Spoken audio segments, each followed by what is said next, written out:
الله وبركاته.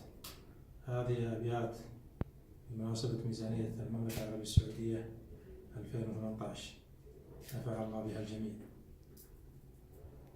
من نظم الشاعر فهد النفيعي وقع الشاعر نفسه بعنوان ذكر الميزانية.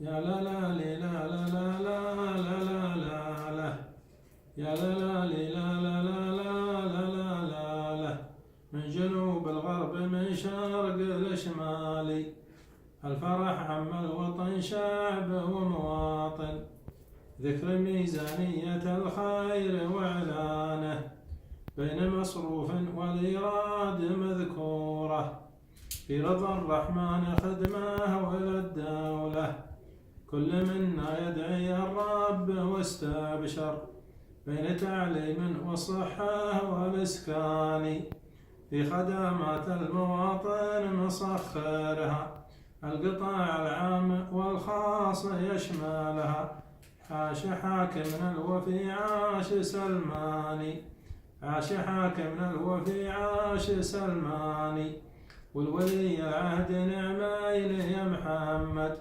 والجنود تحمي الشعب والدولة، من جنوب الغرب من شرق لشمالي، من جنوب الغرب من شرق لشمالي. السلام عليكم.